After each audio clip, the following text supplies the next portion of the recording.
Hello everybody, welcome to game week 23 of Fan League. Let's not mess about. I am your pundit. My name is James Alcott. I got 8 out of 13 last week. Didn't make any money, but at least I'm not Sven-Goran Eriksson who got 4 out of 13. Laughable. You're a joke. I'm only joking. Sven, he's a good friend of mine, but it's not good enough. You need to improve, and you may improve this week because you've got another chance on game week 23. I've picked my picks. I'm going to go through them with you now. My bankers, my upsets, and my half hedges. Let's get straight into it. My first banker is for Stoke City to get a win, which sounds more like an upset, but against Huddersfield Town it is the dream start for Paul Lambert. He'll be absolutely delighted with the fact that he's got those guys. They score 63% of their goals in the first half, which kind of shows you their tactics. If they can't get those goals in the first half, then they haven't got anything to hang on to, and I think they fade away a little bit in the second half because they really do press as any David Wagner side does.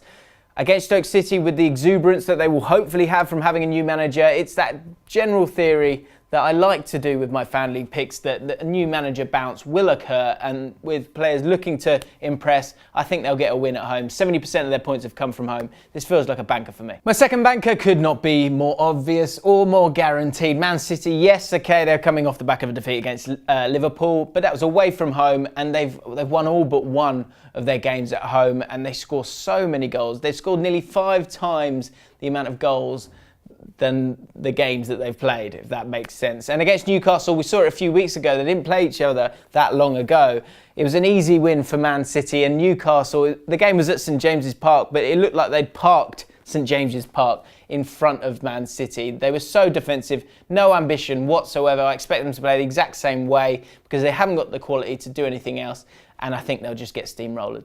And my last banker is an away win. Normally I go with my home wins for my bankers, but Spurs are really clicking into gear. I thought there might be a wobble coming against Everton last week, but they absolutely dismantled them. And they're playing against a Southampton side who haven't won a game in 10. And in their last 6 games, they've conceded at least 1 goal at home. I think Spurs will get an early goal, and I don't think Southampton will be able to contain them. Spurs have been great away from home all season long, and I expect that to continue.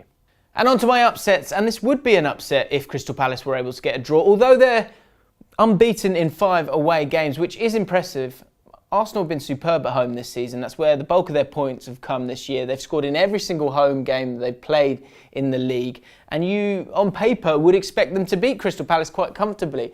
But they look sluggish, they look demotivated, they're struggling to score goals, and they lost against Bournemouth last week, and you saw how poor they were.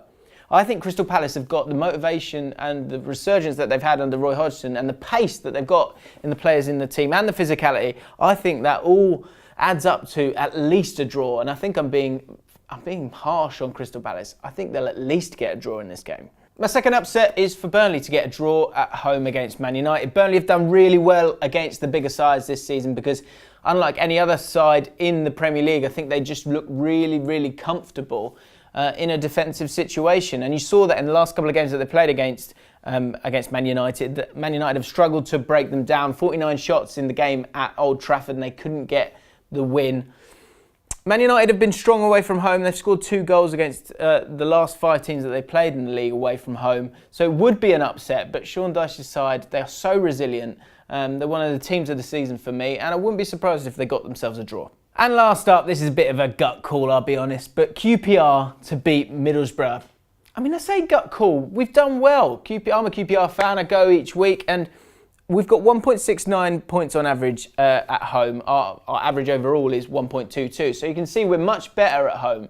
We've only lost 3 of our 13 games at home, and I think on paper you would look at this game and look at the players on the QPR side and then the players in the Middlesbrough side, and you would expect Middlesbrough to get the win.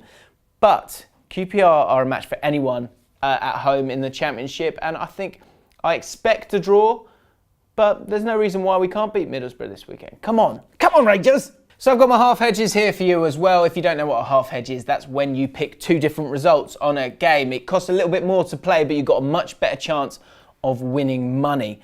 So this is what I've gone for. I've gone for, in my upsets, with all of those, I've half hedged them. Arsenal, I've gone for a home win as well because their home form is good, as well as the draw. Burnley, away win, as well as the draw. And with QPR, Middlesbrough, I want to triple hedge this one, really. But I'm not going to. I'm just going to sort of hedge it. So Middlesbrough, they've got the firepower, they should be winning it. QPR, that's my gut talking. I've gone for a home win as well with that one. And then the other half hedges I've done this week, Everton versus West Brom. I expect to see a response from Sam Allardyce's team. He wasn't happy. You saw that in his post-match interview. West Brom won their last game, so they'll have a little bit more confidence, but I expect Everton to win that one at home, but I've half-hedged that one. Also, Leicester-Watford, you just don't know who's going to turn up for both of those sides this year. They can both beat anyone in this league. They can both easily lose. So I've gone for a home win or a draw, as that's my general theory when I'm half-hedging. I think that home advantage really does make a difference. West Ham versus Bournemouth. West Ham are flying at the moment, 4-1 in the last game, but Bournemouth, great confidence they'll gain from beating Arsenal last week. Again, I've gone for the home or the draw in that one. And that's my half hedges. So there you have it. That's game week 23. I'm hoping to win some money. I've been getting regular 8s out of 13s. It's going well. I think I've got something here.